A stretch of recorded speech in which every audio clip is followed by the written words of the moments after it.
સૌરભ પરિવાર, શાળાના ગુરુજીનો, મારા વહાલા મિત્રો, આજે આ પવિત્ર 26મી જાન્યુઆરીમાં જ્યારે પ્રજાસત્તાક પર્વની ઉજવણી કરી રહ્યા છે ત્યારે મારે આધુનિક ભારત અને યુવા પેઢી વિશે થોડા શબ્દો કહેવા છે.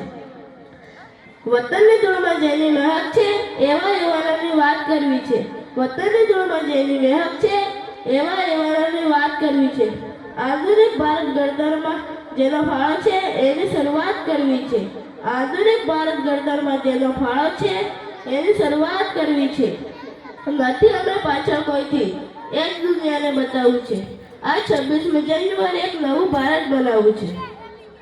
26મી જાન્યુઆરી 1950ના રોજ જ્યારે ભારતનું બંધારણ અમલમાં આવ્યું ત્યારે ડૉક્ટર બાબા સાહેબ આંબેડકર અને અન્ય મહાનુભાવોએ એક એવા ભારતનું સપનું જોયું હતું જે ન્યાય, સ્વતંત્ર અને સન્માન પર આધારિત હોય.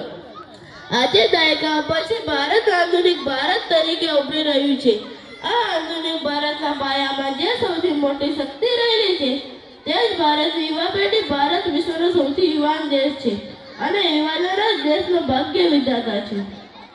આજનું ભારત ટેકનોલોજી, ડિજિટલ ક્રાંતિ, સ્ટાર્ટઅપ અને અવકાશ વિજ્ઞાન ક્ષેત્રમાં હરણફાળ ભરી રહ્યું છે.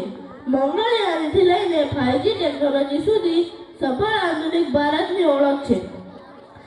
પરંતુ આધુનિકતા એટલે માત્ર ઊંચી ઇમારતો કે ઝડપી ઇન્ટરનેટ નહીં, પણ આધુનિક વિચારો, સ્ત્રી પુરુષ અને સમાનતામાં કુરિવાજોમાંથી મુક્ત પણ છે. યુવાનો અત્યંત ઉત્સાહ નવું કરવાની, ધગશ અને જોખમ લેવાની શક્તિ હોય છે.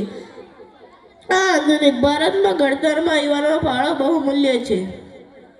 ટેકનોલોજી અને નવીનતાઓમાં આજે ગામડાઓનો યુવાન પણ ડિજિટલ પેમેન્ટ અને ઓનલાઈન શિક્ષણનો ઉપયોગ કરી અર્થતંત્રમાં ફાળો આપી રહ્યો છે.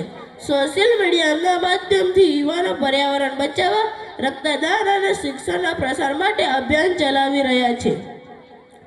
હવેનો યુવાન માત્ર વોટ આપતો નહીં, પણ સરકારની નીતિઓ પર તર્કબદ્ધ ચર્ચાઓ પણ કરે છે. આ આધુનિકતાઓ સાથે કેટલાક પડકારો પણ આવ્યા છે જે સમાજ માટે ચિંતાનો વિષય છે. પશ્ચિમની સંસ્કૃતિ, આંધળા અનુકરણ, કેટલીક વાર યુવા પેઢી નશા અને ખોટ માર્ગ વળી રહી છે. સ્પર્ધાત્મક યુગમાં આગળ વધવાની લહાએ યુવાનો ડિપ્રેશન અને એકલતાના શિકાર બની રહ્યા છે. મોબાઈલ અને ગેમિંગ દુનિયામાં ખોવાઈ જવાથી યુવાનો વાસ્તવિક સામાજિક સંબંધોથી દૂર થઈ રહ્યા છે.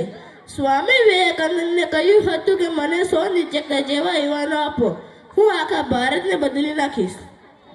આધુનિક ભારતની ઉન્નતિનો માર્ગ યુવાનોના મજબૂત ખભા પરથી પસાર થાય છે. જો દેશનો યુવાન જાગૃત અને ચરિત્રવાન હશે તો ફરીથી ભારતને વિશ્વગુરુ બનતા કોઈ રોકી શકશે નહીં. 26મી જાન્યુઆરી આપણે સૌ સંકલ્પ કરીએ કે આપણે માત્ર આધુનિક નહીં પણ આદર્શ નાગરિક બનીશું. આદર્શ નાગરિક પર એક શાયરી કહીશ. દેશની શાન વધારવી આપણું જ કામ છે. દેશની શાન વધારવી આપણું જ કામ છે. માત્ર નામ નહીં, ભારત એ તો આપણું સન્માન છે. આદર્શ નાગરિક બનીને એવું કંઈક કરી બતાવો કે દુનિયા કહે આ સાચો હિન્દુસ્તાન છે. જય હિન્દ, જય ભારત. ખૂબ જ સરસ વાત.